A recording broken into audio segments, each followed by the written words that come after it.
네, 오늘부터 세 번의 수요일 동안에 우리는 룻기를 3부작으로 이렇게 나눠서 말씀을 전하려고 합니다. 이번 주는 목사님께서 단기 선교가 계시고요. 그 다음 두 주는 목사님 정기 휴가시기 때문에 저와 함께 3주를 버텨주시기 바랍니다. 네, 저는 이 룻기를 준비하면서 아주 신나고 행복했습니다. 이 룻기가 짧은 책이지만 그 안에 정말 귀한 것도 많고 같이 나누고 싶은 것들이 너무 많은 그런 보석 같은 동굴이었는데 이 시간에 이 말씀 전할 때, 이 말씀 나눌 때 그보다도 제가 누렸던 것보다도 더 큰 은혜와 기쁨이 여기 계신 모든 여러분에게 함께 하시기를 소망합니다. 오늘 룻기 첫 번째 시간인 만큼 잠깐 배경 설명을 드릴 텐데요. 오늘은 제가 준비한 룻기 3부작 중에서 첫 번째로 룻기에 등장하는 인물들의 이름을 보면서 복음적인 서사에 대해서 좀 나누려고 해요. 우리 영어가 조금 편하신 분이 한 분 계셔서 제가 잠깐만 영어만 해볼게요. So we're going to go through the etymology of Ruth, the names. We're going to try to speculate what kind of gospel message the names carry. 재밌겠죠? 네, 감사합니다. 룻기의 배경은 지금 오늘 1절에도 등장한 내용인데요. 사사들이 치리하던 때에 라는 말로 시작하고 있습니다. 이 사사들이 치리하던 시대에는 고대 근동이라고 부르는 시대에 속해 있습니다. 성경에서는 신약에서도 그랬지만 구약 시대에는 특히, 그리고 이 고대 근동에서는 사람의 이름이 굉장히 중요한 메시지를 담고 있는 경우가 많이 있습니다. 대표적으로 여러분 잘 아시는 아브라함이 그렇습니다. 아브라함은 하나님께서 직접 그 이름을 바꿔주신 그런 사람입니다. 하나님께서 어떤 이름으로 바꿔주셨죠? 아브라함으로 바꿔주셨죠. 하나님께서 사람의 이름을 바꿔주신 이 사건은 사실 엄청나게 중요한 사건입니다. 왜냐하면 하나님께서는 어떤 하나님이신가 하니 하늘과 땅을 만드시고 빛과 어둠을 나누시며 해와 달과 별을 만드신 창조자 하나님이셨습니다. 그런데 그 하나님께서 사람의 이름을 바꿔주셨다는 것은 엄청난 창조적인 역사가 있다는 것인데, 그런데 거기에 더해서 하나님께서는 그 바꾸신 이름을 통해 그 이름의 메시지를 주시고 그 이름을 통하여서 이루어 가시는 것이 있다라는 것입니다. 여기까지 얘기하면 그 이름이 얼마나 중요한지 이제 조금 여러분 다시 아실 수 있을 것 같아요. 이름이 메시지를 갖는 다른 예시들도 있죠. 대표적으로는 야곱이 그렇습니다. 또 그리고 물에서 건진 자 모세가 그렇습니다. 이름의 메시지가 중요한 이유는 그 안에 고백이 담겨 있기 때문인데요. 믿음의 고백이나 어떤 생각 그리고 정서들이 태어나는 자녀에게 이름으로 주어지기 때문입니다. 한 예를 더 들어보겠습니다. 우리가 사무엘이라고 하는 선지자를 알고 있습니다. 사무엘을 한번 보시면 사무엘은 히브리어로 슈모엘, 하나님이 들으신다라고 하는 그런 이름입니다. 어머니 한나의 고백이었죠. 아들을 갖고 싶었던 그 고백으로 기도했습니다. 성전에서 술을 취했다라고 오해를 들을 만큼 열심히 기도했는데 그 기도를 하나님께서 들으셨다라고 고백하는 이름이 바로 사무엘이었습니다. 이렇게 성경에 등장하는 이름에는 중요한 메시지와 그리고 고백이 담겨 있는데, 이것은 룻기를 볼 때에 특히 너무나도 중요한 요소입니다. 왜냐하면 룻기는 하나님의 어떤 직접적인 개입이나 역사하심이 드러나지는 않는 책입니다. 그래서 일면 동화책처럼 인물 간의 어떤 사건들과 감정들을 묘사하고 있는 것 같은 책입니다.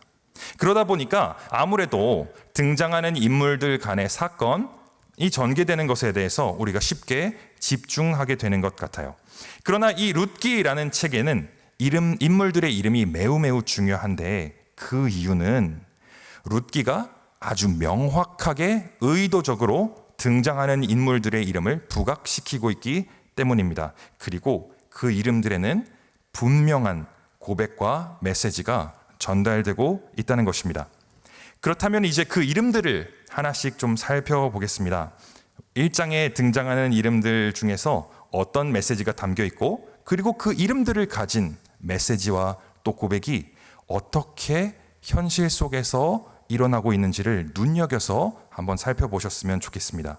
오늘 5가지 이름을 준비했는데요. 그 중에 가장 먼저 등장하는 이름은 The first name we're going to look at is 사람의 이름이 아니고 지명이에요.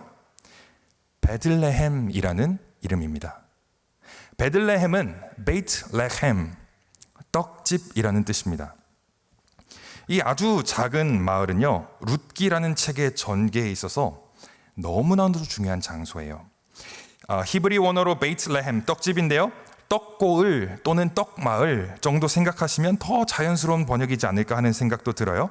어쨌거나 이 베들레헴은 먹을 것이 있는 집, 밥이 있는 집, 나아가서는 그 떡을 함께 먹는 식구들이 있는 집, 그런 동네로 생각이 되기도 합니다. 그런데 오늘 등장하는 한 가족은요, 이 떡마을을 떠나고 있습니다.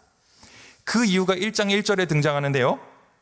그 땅에 흉년이 들었기 때문입니다. 여러분 한번 생각해 보세요. 떡집이라고 하는 이 동네에, 이 베들레헴에 먹을 것이 없는 상황이다라는 것입니다. 이 베들레헴에 관해서 오늘 짚고 싶은 부분은 단순히 떡집에 떡이 없다라는 이 현상 때문이 아니라 그 이름이, 그 고백이 담고 있는 메시지가 이루어지지 않았다라는 것입니다.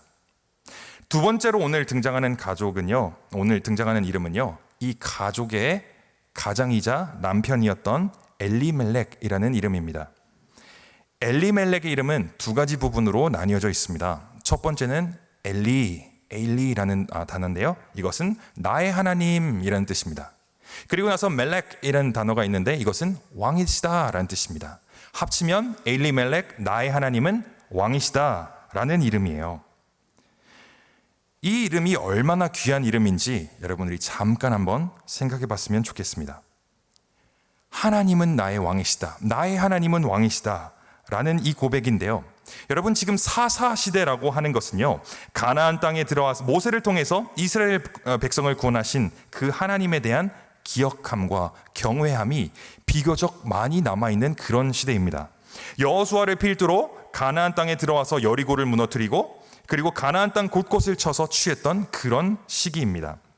여호수아와 함께 가나안 땅에 같이 들어왔던 갈렙, 그 갈렙의 조카가 온니엘 사사였습니다. 이렇게 하나님의 승리하심과 여호와의 강대하심이 비교적 생생하게 남아있는 때가 사사 시대였습니다. 그리고 그런 시대에 나의 하나님은 왕이시다 라고 하는 고백은 정말로 실제적인 고백이었다는 것입니다. 진심이 가득한 고백이었다는 것입니다. 그런데 그런 엘리멜렉은 지금 유다 땅을 떠나 모압 평지로 이동하고 있습니다. 사데이 모압이라고 나와 있는데요. 이 모압 평지는 소돔과 고모라가 있었던 땅입니다. 어떤 땅이냐면 그 땅은 비옥한 땅이고요. 창세기에 보면 마치 에덴 동산에 있는 것 같은 그런 땅으로서 굉장히 기름지고 또 물이 풍성한 그런 땅이었다고 기록하십니다. 그러나 동시에 하나님께서 멸절시켜야 하셨을 만큼 더러운 음행과 악행을 저질렀던 그런 땅이기도 합니다. 하나님의 백성으로서는 절대 가면 안 되는 그런 땅으로 나의 하나님은 왕이시다 라고 고백하고 있는 사람이 지금 나아가고 있는 것입니다. 그러면 그가 떠난 유다 땅은 어떤 땅일까요? 유다 땅 베들레헴, 그 땅은 어떤 의미가 있는 땅이었을까요? 유다 땅은 하나님께서 그의 조상에게 맹세하셨던 땅입니다. 유다 땅은 하나님의 약속이 담겨 있는 땅이라는 것입니다. 그래서 신명기 11장 12절에 이렇게 기록하세요. 신명기 11장 12절 한번 보여주시겠어요? 네, 제가 읽겠습니다. 내 하나님 여호와께서 돌봐주시는 땅이라. 연초부터 연말까지 내 하나님 여호와의 눈이 항상 그 위에 있느니라. 하나님의 눈이, 하나님의 돌보심이 있는 땅이 바로 유다 땅이라는 것입니다. 그러면 그 땅은 하나님의 백성에게 있어서는 너무나도 좋은 땅이고 안전한 땅이고 그리고 아름다운 땅이라는 것입니다. 이 땅은 상식적으로 하나님의 땅이기 때문에 하나님의 백성에게 적합한 땅이고 하나님의 백성으로서는 떠날 이유가 없는 땅입니다. 그러나 오늘 본문에서 나의 하나님은 왕이십니다 고백하고 있는 사람이 하나님의 땅을 자신의 왕의 땅을 떠나고 있는 모습을 룻기는 보여준다는 것입니다. 여러분, 그러면 우리는 한번 생각해 봐야 하겠습니다. 그 이름의 고백이 그의 삶에서 살아내어지고 있는 것일까요? 그리고 그가 유다 땅을 떠난 이유는 너무나도 분명합니다. 그 땅에 흉년이 들고 떡이 없기 때문입니다. 이것을 이렇게 두고 이제 세 번째 이름을 한번 보겠습니다. 세 번째 이름은 나오미입니다. 나오미 역시 엘리멜렉처럼 그 시대에는 굉장히 흔한 이름 중에 하나였습니다. 그래서 아히노암 또는 엘나암 같은 이름들에서도 나암이라고 하는 그 나오미의 어원이 발견되기도 합니다. 이 나오미는 기쁨이라는 뜻이에요. 단순한 즐거움의 기쁨이 아니라 사랑이 듬뿍 담긴 그런 기쁨입니다. 아주 스윗한 그런 기쁨이에요. 그런데 이 기쁨의 사람 나오미는 떡이 없는 상황에서 나의 하나님은 왕이시라 고백하는 남편을 따라서 하나님의 땅을 떠나게 되었습니다. 하나님의 땅을 떠나서 소돔과 고모라의 땅 모압 평지에 왔습니다. 그리고 이곳에서 나오미는 남편과 아들을 모두 잃었습니다. 기쁨이라고 고백하는 사람의 삶에는 더 이상 기쁨이 남아있지 않다는 것입니다. 그래서 이 기쁨의 사람은 자신의 이름을 바꾸었는데 그것을 뭐라고 바꾸었냐면 오늘 1장 20절과 20절을 한번 보겠습니다. 나오미가 그들에게 이르되 나를 나오미라 부르지 말고 나를 마라라고 부르라. 이는 전능자가 나를 심히 괴롭게 하셨음이니라. 내가 풍족하게 나갔더니 여호와께서 내게 비어 돌아오게 하셨느니라. 여호와께서 나를 징벌하셨고 전능자가 나를 괴롭게 하셨거늘 너희가 어찌 나를 나오미라고 기쁨이라고 부르느냐 하니라. 마라라는 이름의 뜻은 괴로움입니다. 이스라엘 백성이 광야에서 만났었던 그 쓴 물에 대해서 마라라고 이름 붙인 것과 동일한 이름입니다. 그러면 무엇입니까? 이름이 기쁨이었던 사람이, 그의 이름으로 기쁨을 고백했던 사람이 이제는 그 기쁨이 사라진 채 괴로움만 가득하게 된 현실을 룻기가 보여준다는 것입니다. 여기까지 우리가 이름에 대해서 세 가지 이름에서 돌아봤을 때에 우리가 눈여겨보아야 할 것이 있습니다. 이 룻기가 소설책이 아니기 때문에 한 가족이 비극을 겪었구나, 이제 미망인 한 명만 남아서 과부된 며느리와 남았구나 에 그쳐서는 안 될 것입니다. 룻기 역시 하나님의 감동으로 된 성경책이기 때문에 우리는 그 안에 담긴 하나님의 메시지를 반드시 읽어내야 하겠습니다. 그런데 그것이 무엇입니까? 베들레헴과 엘리멜렉과 나오미라고 하는 그 고백이 모두 다 실패했다는 것입니다. 하나님께서 주셨던 아름다운 땅, 그 땅에 있는 떡마을, 고소한 냄새와 푸짐한 정이 있는 곳, 여호수아 시대, 사사 시대 놀라운 기적과 승리를 보면서 나의 하나님은 왕이시다 라는 그 놀라운 고백, 사랑이 넘치는 기쁨, 하나님 안에서 누리는 그 찬란한 아름다운 기쁨, 그 모든 좋은 고백들이 현실 앞에서 무너지고 정반대의 결과를 보여주고 있는 것이, 그것이 룻기 1장의 내용이라는 것입니다. 이스라엘의 신앙의 고백의 실패라는 것이죠. 과연 그 고백들이 삶으로 연결되는가? 그렇지 않다라는 것입니다. 그렇다면 그 이유는 뭘까요? 우리는 한번 질문해 볼 수 있을 것 같습니다. 왜냐하면 여기 있는 이 엘리멜렉과 나오미 모두 하나님을 분명히 알고 있는 사람들이었습니다. 하나님의 왕되심을 이름으로 고백할 만큼 누가 봐도 여호와 하나님을 섬기는 그런 사람들이었습니다. 그런데 이 사람들의 고백이 삶으로 사라지지 않고 있다면 그 원인에 대해서 우리는 한번 질문해 봐야 되지 않을까요?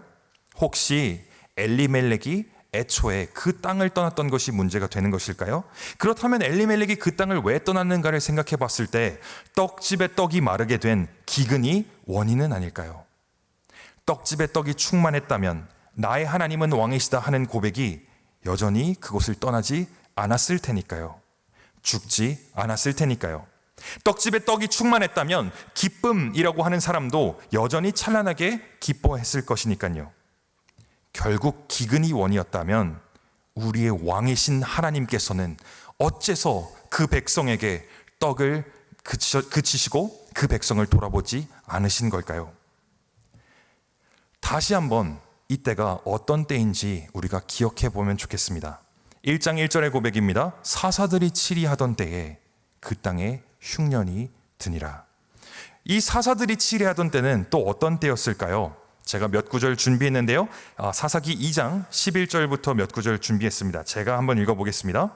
이스라엘 자손이 여호와의 목전에 악을 행하며 바알들을 섬기며 애굽 땅에서 그들을 인도하여 내신 그들의 조상들의 하나님 여호와를 버리고 다른 신들 곧 그들의 주위에 있는 백성의 신들을 따라 그들에게 절하여 여호와를 진노하시게 하였으되 곧 그들이 여호와를 버리고 바알과 아스다롯을 섬겼으므로 여호와께서 이스라엘에게 진노하사 노략하는 자의 손에 넘겨주사 그들이 노략을 당하게 하시며 또 주위에 있는 모든 대적의 손에 팔아 넘기심에 그들이 다시는 대적을 당하지 못하였으며, 함께 읽어보겠습니다. 그들이 어디로 가든지 여호와의 손이 그들에게 재앙을 내리시니 곧 여호와께서 말씀하신 것과 같고 여호와께서 그들에게 맹세하신 것과 같아서 그들의 괴로움이 심하였더라. 아멘. 하나님께서 기근을 주셨던 이 사사들이 치리하던 때에는 이 기근이 결국 이 백성의 죄악으로부터 비롯된 것을 우리가 기억할 수 있습니다. 하나님의 백성이 입으로는 여호와를 고백하고 그들의 이름으로는 하나님을 찾았지만 그들의 마음으로는 하나님을 버렸던 때라는 것입니다. 그리고 룻기는 정확하게 그것을 짚고 있습니다. 애초에 이 기근과 애초에 이 땅을 떠나는 모습은 이스라엘 백성의 무너진 신앙을 보여주고 있다는 것입니다. 이름이 하나님을 왕으로 고백하는 것만으로는 신앙이 유지될 수 없다는 것입니다. 입술의 고백만으로는 신앙이 유지가 될 수 없다는 거예요. 내가 드리는 제사와 나의 기쁜 마음만으로는 하나님에 대한 신앙이 유지가 될 수 없다는 것입니다. 하나님이 없는 고백과 하나님이 없는 기쁨은 반드시 실패한다라는 것이 룻기의 메시지라는 것입니다. 그것이 룻기 1장이 보여주고 있는 사사들이 치리하던 때의 이스라엘 백성의 모습이었습니다. 나의 하나님은 왕이십니다 라는 고백이 하나님을 떠나고, 나의 하나님은 왕이십니다 라는 고백이 죽어 없어지고 더 이상 고백이 되어지지 않는다면, 기쁨이 슬픔이 되었다면, 그리고 그 원인이 백성들 자신에게 있다면 그 백성은 무엇을 할 수 있을까요? 어떻게 해야 하나님의 왕 되심과 그 기쁨을 다시 회복할 수 있을까요? 오늘 본문에는 이 절망의 순간에 소망을 주는 장면이 등장합니다. 그것이 1장 6절인데요. 1장 6절을 한번 보겠습니다. 제가 읽을게요. 그 여인이 모압 지방에서 여호와께서 자기 백성을 돌보시사 그들에게 양식을 주셨다 함을 듣고 이에 두 며느리와 함께 일어나 모압 지방에서 돌아오려 하여. 슬픔에 빠져 있는 나오미에게 한 가지 소식이 들려옵니다. 여호와께서 자기 백성을 돌보시사 그들에게 양식을 주셨다라는 소식입니다. 돌보셨다라고 하는 이 단어를 히브리어로 보면 파카드라는 단어입니다. 이 파카드라는 단어는요, 그리워하다, 찾아 헤매다, 불러 모으다라는 뜻을 가지고 있습니다. 이스라엘 그 산지에서 하나님께서는 여호와를 떠났던 이 백성을, 바알을 섬기고 아세라를 섬기는 이 패역한 백성을 그리워하신다는 거예요. 그들이 바알을 섬기고 그들이 이방신을 섬기면서 하나님을 떠났을 때에 하나님은 징계로서 그들을 벌하시기는 하셨으나, 그러나 그들이 징계 속에서 죽도록 내어두신 것이 아니라 이제는 바알과 아세라에게 그들을 영원토록 내어주신 것이 아니라 그리워하셨다는 것입니다. 그래서 그 그리워함으로 이스라엘 산지를, 골짜기를 찾아 헤매며 그 백성에게로 하나님께서 돌아오셨다는 것입니다. 그리고 다시 한번 그들에게 양식을 주신다는 거예요. 이 기쁜 소식이 이제는 모든 것을 잃은 나오미에게 닿아서 다시 한번 떡집으로, 다시 한번 하나님의 땅으로 탕자처럼 돌아오고 있는 것입니다. 이렇게 1장이 나오미를 중심으로 모든 것을 잃은 사람의 고백을 그려냈다면, 하나님의 그리워하심이 그분의 백성에게 닿은 후 2장부터는 이제 룻을 중심으로 다른 이야기가 진행됩니다. 여기서 우리는 네 번째 이름 룻에 대해서 보도록 하겠습니다. 이 룻이라고 하는 이름은 히브리어는 루트라는 단어인데요, 만족, 충족, 그리고 충만이라는 뜻을 가지고 있습니다. satiation이라는 뜻을 가지고 있어요. 룻기는 어느 관점에서 보면 모든 것을 잃은 가정이 모든 면에 있어서 충족하게 되는 그런 이야기이기도 합니다. 이 룻 역시도 그러나 처음 등장할 때는 그 이름과는 달리 전혀 충만하지 않았습니다. 남편을 잃었거든요. 그리고 10년 동안 남편과 함께 있을 그 시절 동안에 아이가 없었음을 우리는 보게 됩니다. 역시 충만과는 거리가 먼 그런 상황이란 것을 알 수 있죠. 룻 역시도 자신의 이름의 고백이었던 충만함과는 거리가 멀었던 인물이라는 것입니다. 그러나 룻은 하나님의 파카드, 하나님의 돌아보심 이후에 2장부터 본격적으로 여러 가지 행보를 보이는데 룻은 결국 이스라엘 땅으로 돌아와서 한 남자를 만나게 되고 그 남자의 호의로 먹을 것이 충족되고 그녀의 신분이 충족이 되고 결국 가정을 이뤄서 아이까지도 충족이 되는 그런 충만함의 결말을 맞이합니다. 그리고 성경이 보여주는 이 모든 충만함의 시작은 룻이 보아스를 만났을 때 시작된다라는 것입니다. 그러면 이쯤에서 우리가 마지막 이름 보아스라는 이름도 보아야 하겠습니다. 보아스는 그 안에 능력이 있다라는 고백입니다. 얼핏 보면 되게 멋이 없는 이름이죠. 내 안에 능력이 있다도 아니고 하나님 안에 능력이 있다도 아니고 그 안에 능력이 있다라는 뜻입니다. 그러나 이 룻기의 이름이 정말 중요하다고 말씀드린 만큼 이 보아스의 이름 또한 너무나도 중요한데 그 안에 능력이 있다라고 할 때 그는 바로 예수 그리스도를 가리킵니다. 예수 안에 능력이 있다라는 고백인 것입니다. 그렇게 이 이름으로 보아스는 예수님에 대한 예표 역할을 하고 있습니다. 한 가지 예시로 보아스가 등장하는 장면을 보겠습니다. 보아스가 2장 4절에 등장하는데요. 룻기 2장 4절에 이렇게 기록하세요. 마침 보아스가 베들레헴에서부터 와서 베는 자들에게 이르되 여호와께서 너희와 함께 하시기를 원하노라 하니 그들이 대답하되 여호와께서 당신에게 복 주시기를 원하나이다 하니라. 보아스의 인사말이 무엇이었습니까? 여호와께서 너희와 함께 하시기를 원하노라.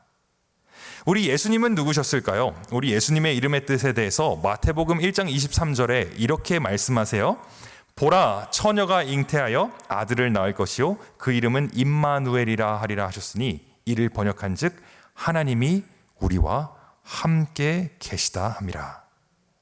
이렇게 보아스는 하나님이 함께 하신다라는 그 임마누엘 고백되시는 예수님의 예표이며 그분 안에 능력이 있다는 것을 고백하고 있다는 것입니다.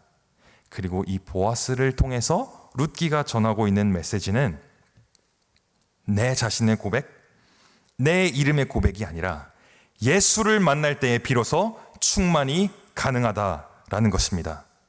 룻이 보아스를 만난 뒤에 입을 것과 마실 것과 먹을 것과 그녀의 신분이 충족이 되고 충만에 이른 것처럼 예수님만이 우리를 충만하게 하신다라는 것입니다. 이것이 룻기의 이름과 그 이름에 담긴 고백이 나타내는 복음의 서사입니다. 그리고 너무나도 감사한 것은 이 예수의 충만함이 룻기에서 멈추는 것이 아니라 룻과 나오미에게만 주어지는 것이 아니라 우리의 삶에도 오늘 예수를 믿고 있는 우리의 삶에도 복음의 서사로 이어진다는 것입니다. 우리의 삶을 한번 돌아볼 때에 여러분 벌써 2024년이 절반 지나갔습니다. 6개월 전에 2024년을 어떤 믿음과 고백으로 시작하셨습니까? 또 여러분의 삶에서 혹시 추억으로만 남아있는 지금은 사라진 예배와 고백과 뜨거움은 혹시 없으신가요? 우리는 오늘 무엇으로부터 충만을 구하고 있을까요? 무엇으로 충만하기를 여러분 지금 바라고 계십니까? 룻기를 통해서 오직 예수로 인해 충만이 가능하다는 것을 우리가 보았다면 예수님께서 하신 말씀을 우리가 기억해 봤으면 좋겠습니다. 예수님께서 어떤 충만의 말씀을 우리에게 주셨을까요? 예수님께서 우리에게 충만의 말씀을 주신 것이 있는데 그것이 바로 요한복음 6장 35절의 말씀입니다. 6장 35절의 말씀 이렇게 기록하십니다. 같이 한번 읽어보겠습니다. 예수께서 이르시되 나는 생명의 떡이니 내게 오는 자는 결코 줄이지 아니할 터이요 나를 믿는 자는 영원히 목마르지 아니하리라. 아멘. 예수님께서 지금 이 충만의 메시지를 선포하신 것을 우리가 기억합니다. 여러분 이 충만의 말씀이 우리의 소망 되시는 것을 여러분 믿으십니까? 우리가 바라야 할 것이 오직 주 예수인 것과 오직 그분만이 우리를 충만하게 하심을 믿으신다면 그 말씀에 반응하는 우리의 자세는, 우리의 고백은 무엇이 되어야 할까요? 다시 룻기로 돌아가 보겠습니다. 룻기 1장 6절의 고백입니다. 후반부에 나오미가 이렇게 기록합니다. 이에 두 며느리와 함께 일어나 모압 지방에서 돌아가려고 하였다. 주님, 내가 주님께로 돌아갑니다. 주님, 내가 떡을 찾아서 이곳 모압까지 와버렸습니다. 주님, 내가 나의 고백과 나의 신앙으로 괜찮을 줄 알고 이곳까지 왔습니다. 그러나 주님, 나의 고백이, 나의 기쁨이 사라졌습니다. 오직 주님의 나를 그리워하심이, 주님께서 나를 부르심이, 주님께서 나를 찾아 헤매심이 나에게 소망이 됩니다. 오직 주님밖에는 나에게 충만함이 없음을 고백합니다. 그렇게 함께 일어나 모압 지방에서 돌아갔다. 그 고백으로 주님 앞에 나아가는 것이 우리의 고백이고 또 우리의 바른 자세인 줄 믿습니다. 내가 주께로 갑니다.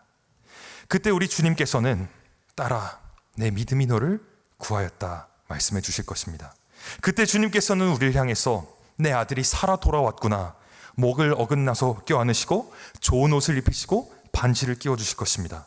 그리고 무엇보다 주님의 떡으로, 주님의 포도주로, 하늘의 기름진 것으로, 썩어지지 않을 하늘의 양식으로 주님은 우리를 채우시고 충만케 하실 것입니다. 오직 주님 안에 능력이 있기에, 그 보혈의 능력이 있기에 우리는 주 예수가 주시는 그 충만함을 바라며 나아간다는 것입니다. 사랑하는 여러분, 말씀을 맺겠습니다. 주님과 샬롬의 관계 있으십니까? 그 자리를 떠나지 않고 더욱 여호와를 의지하시는 저와 여러분 되시기를 소망합니다. 우리의 고백과 찬양이 주님께서 주시는 충만함으로부터 비롯되는 찬양이 되기를 소망합니다. 오늘날 우리에게 예수가 아닌 다른 충만함을 구하는 모습이 있습니까? 오늘 룻기의 메시지가 하나님의 파카드와 예수의 충만함이 우리를 주 예수께로 나아가게 하는 복음의 메시지가 되기를 소망합니다. 우리가 그 메시지를 힘입어서, 주 예수 보혈 힘입어서 다시 주님께로 나아가는 저와 여러분 되시기를 소망합니다. 우리 그 마음으로 함께 찬양했으면 좋겠습니다.